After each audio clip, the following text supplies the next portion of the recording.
está conosco Maria Helena Marcon para nos falar sobre a construção de um mundo novo. O título da mensagem que veremos é Declarações de Amor.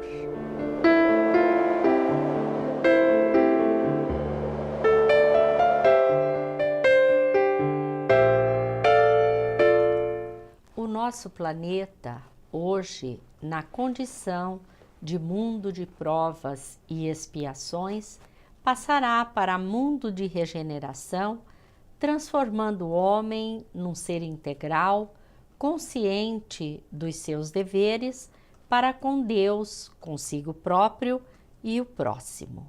Isso não se dará, obviamente, num passe de mágica, pois se trata de um processo de transformação lento e gradual. Essas alterações devem ser de natureza moral, convidando o ser humano à mudança de comportamento para melhor, alterando os hábitos viciosos, a fim de que se instalem os paradigmas da justiça, do dever, da ordem e do amor na Terra. Será que este processo já se iniciou?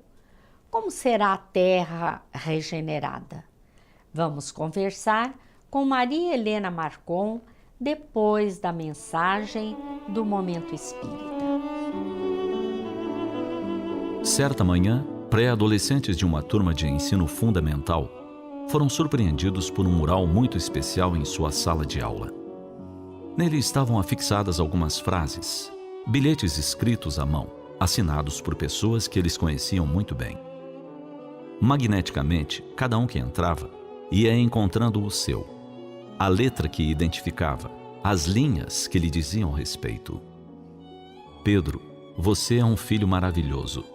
Nós o amamos muito. Seu sorriso ilumina nossa vida. Agradecemos a Deus por você ser nosso filho.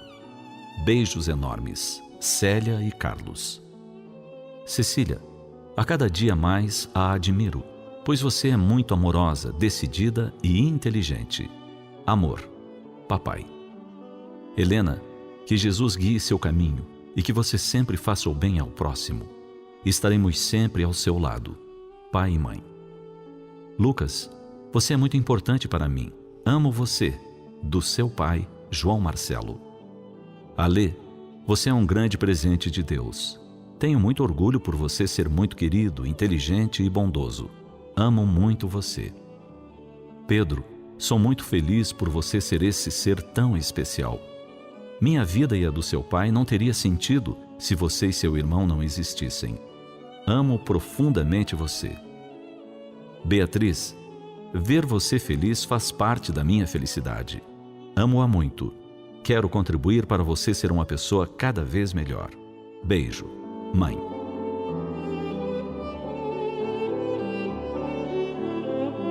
Houve um silêncio diferente na sala. Normalmente, este seria um momento de balbúrdia, de agitação. Mas havia apenas alguns cochichos. Os jovens estavam emocionados, do seu jeito, é claro. Não esperavam tais declarações de amor dos pais, assim, sem aparente motivo. Algumas meninas, visivelmente mais sensibilizadas, sentadas em suas cadeiras, vez ou outra voltavam os olhos para o mural, como que namorando os bilhetinhos recebidos.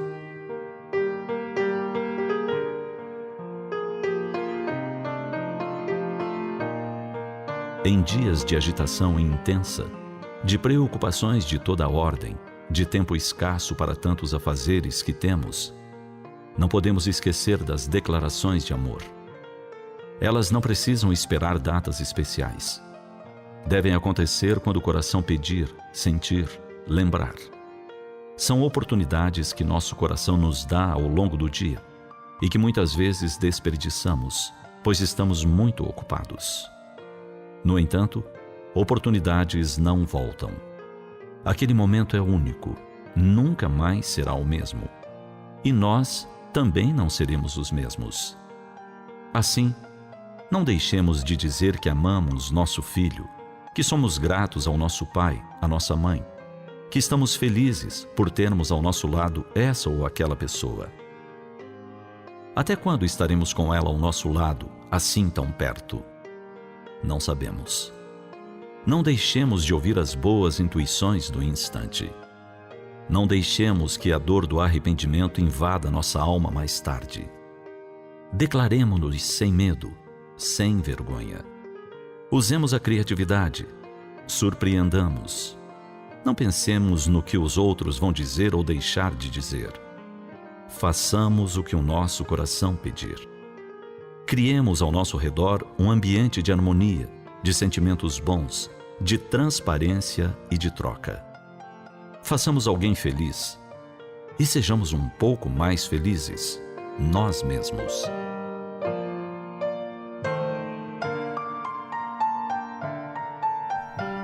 Vimos a mensagem com o título Declarações de Amor, que está no CD Momento Espírita, número 29, e no site momento.com.br, através do qual este e os demais CDs podem ser adquiridos. Agora vamos conversar com Maria Helena Marcon, diretora do Departamento de Comunicação Social da Federação Espírita do Paraná e responsável por este excelente trabalho que é o Momento Espírita. Olá, Malena, é uma satisfação muito grande ter você conosco. Olá, de igual forma digo eu, é sempre um prazer comparecer a este programa. Malena, os espíritos têm alertado que a Terra está passando por um período de transição. O que significa este período de transição? É um período exatamente o que a palavra diz, transição, de um tipo de mundo para outro tipo de mundo. Os mundos, como as pessoas, evoluem, progridem. Então estamos num ciclo em que está se aproximando o fechamento de um ciclo e o início de outro. É como se estivéssemos num patamar dirigindo-nos para o outro. No caso da Terra, estamos passando de um planeta de provas e expiações para um planeta de regeneração. Esse período de transição, ele pode ser abreviado ou ele pode ser dilatado. Vai depender de nós. Esse período de transição poderá demorar, eventualmente, todo o nosso terceiro milênio. Nós é que definimos, nós os que vivemos sobre a face da Terra. E quais são os indícios de que iniciou a transição? De verdade, a transição iniciou há bastante tempo. E foi o próprio Senhor Jesus que nos deu o panorama do que nós veríamos e que seria, como disse ele, os sinais dos tempos. Então ele fala que haveria fome, terremotos, que nação se voltaria contra a nação, que o povo se ergueria contra outro povo, que haveria guerras, rumores de guerras e que haveria muitas dificuldades. Seriam dias muito difíceis. E diz ele, se não fosse pelos escolhidos, que esses dias então serão abreviados, difícil seria a eles sobreviver. Se nós pegarmos essas palavras de Jesus, nós vamos ver que é o clima que nós estamos vivendo. Os países brigando constantemente uns contra os outros, por tudo e por nada, por um pedaço de terra, por uma ideologia, por uma ideia. Então, vemos aí a fome, os terremotos, tsunamis, as grandes dificuldades se apresentando. Estamos vivendo o período de transição. Passando a Terra por esse período de transição, fica subentendido que alguns ficarão na Terra e outros espíritos que hoje habitam a Terra serão retirados para outros planetas. Quais seriam as condições para se ficar na Terra? Vejamos, se nós estamos caminhando de um tipo de mundo de provas e expiações, onde o mal ainda predomina, caminhando para um mundo de regeneração, onde ainda o mal estará presente, mas num valor muito menor, numa quantidade, diríamos, muito menor, é óbvio que aqueles que não aceitarem, modificarem-se, atenderem à nova norma, à lei de amor, de fraternidade, de solidariedade, eles, em morrendo, não retornarão à Terra, irão para outros mundos. Essa é uma seleção que vai acontecendo a pouco e pouco. São as migrações de que falou o codificador Allan Kardec no livro A Gênese. E após essa seleção, Malena, como a gente pode imaginar que será o ambiente espiritual na Terra? O ambiente espiritual corresponde ao ambiente daqueles que habitam na face da Terra. Na medida em que nós, os que estamos aqui, formos nos adequando a essa nova norma da lei de amor, de fraternidade, começarmos a viver melhor uns com os outros, auxiliando-nos mutuamente, naturalmente os nossos pensamentos, a emissão dos nossos pensamentos será muito mais positiva. Com isso, toda a psicosfera, o ambiente espiritual em torno da Terra também ficará mais leve. Por quê?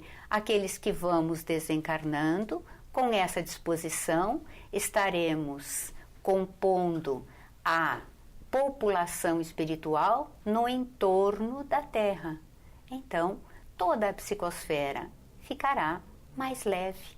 Então, podemos contar com a paz, não é? Essa é uma questão que depende exclusivamente de nós. Nós temos visto muitos movimentos pela paz, mas a paz, em verdade, começa dentro de cada um de nós.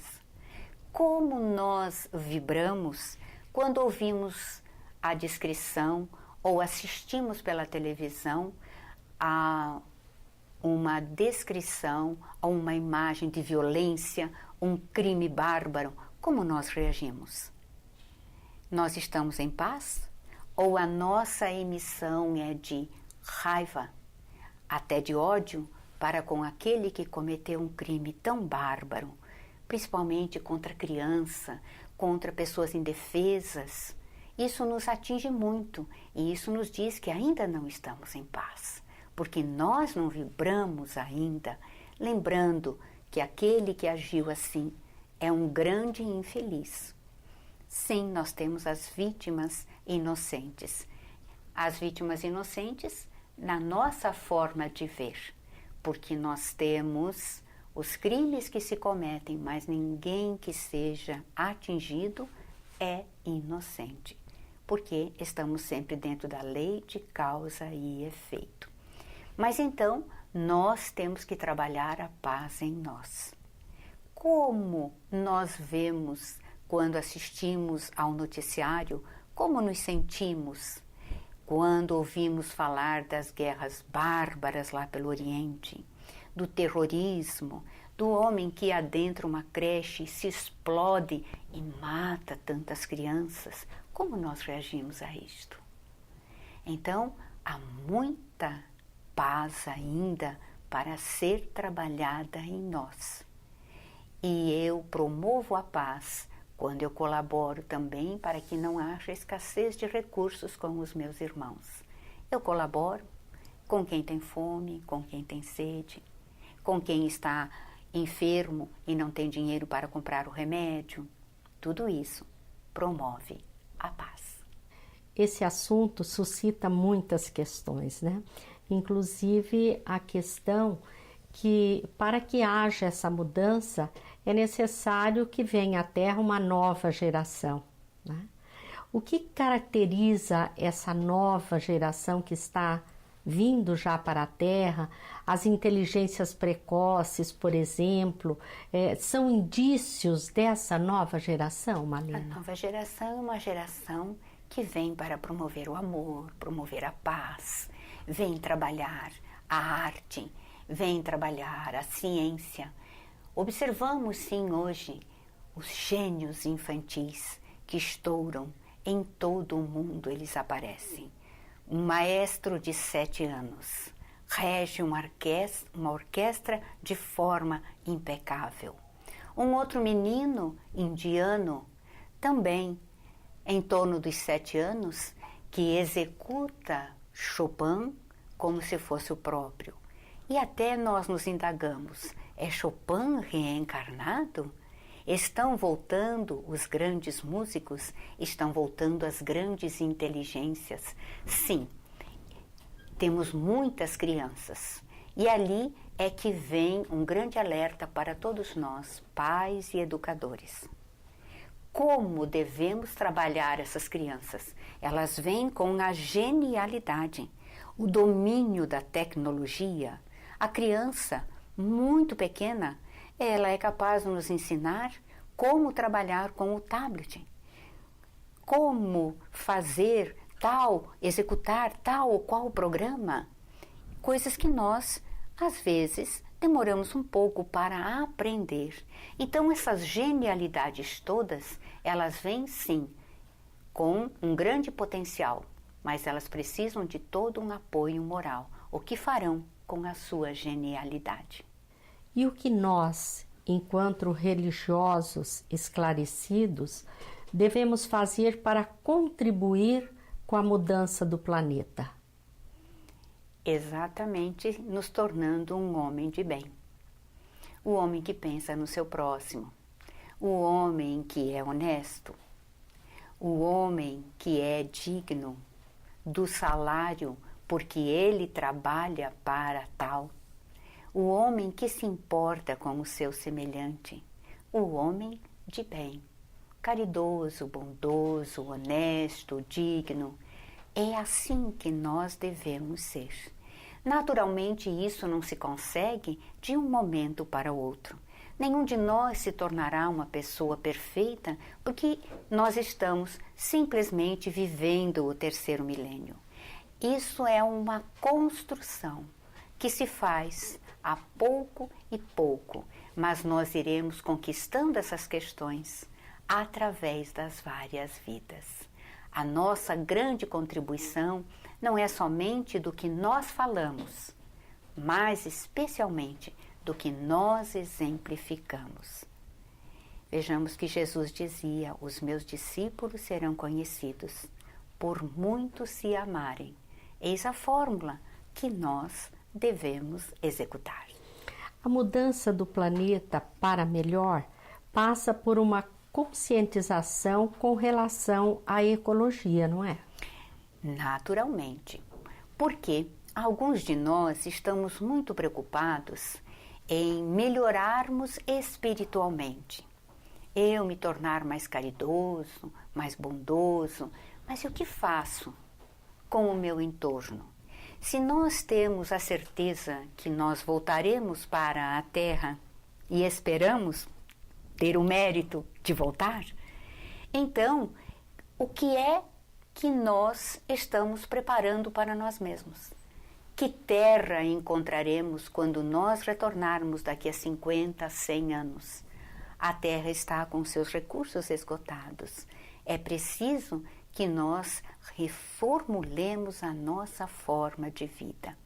Temos muitos projetos no mundo já, falando dessa energia limpa. Alguns governos já estão investindo muito nisso, o que mostra realmente essa conscientização do 3º milênio, da nova era, desse mundo novo que todos nós desejamos. Ecologia se refere à nossa casa. A nossa casa se chama Terra. A doutrina espírita surgiu em 1857 e a ecologia surgiu alguns anos após.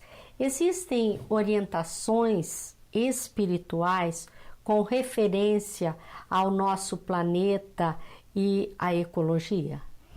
Bom, muito antes da doutrina espírita, nós tivemos o maior ecologista que a Terra já recebeu, que se chama Jesus. Ele foi um grande ecologista. Ele chamava a atenção das pessoas, daqueles que o seguiam, para a natureza. Olhai as aves do céu, olhai os lírios do campo. E ele pregava em plena natureza. Observamos que as suas grandes pregações em plena natureza. E ele fazia muitas referências à natureza. Se tiverdes fé do tamanho de um grão de mostarda.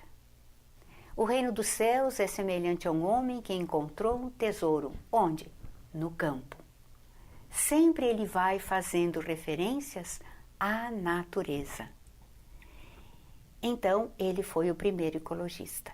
Em termos de espiritismo, é muito interessante que muito antes dos ecologistas gritarem por uma terra melhor, haver esse grande movimento pelo verde, pela paz, pela restauração dos recursos terrenos, os espíritos estavam dando orientação.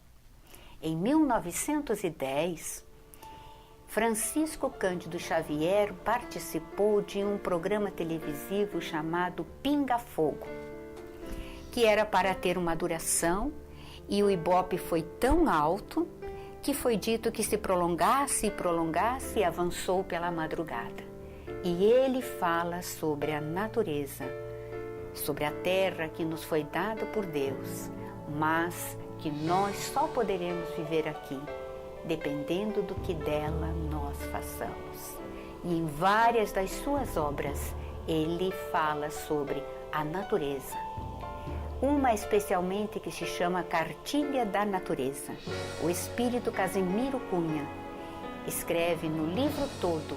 São pequenas quadras encadeadas umas nas outras, formando poesias, onde ele aborda a água, o ar, o vento, a nossa casa, a terra, o campo, a fazenda, os animais, tudo aquilo que está no nosso entorno, do que nós dependemos e que dependem de nós.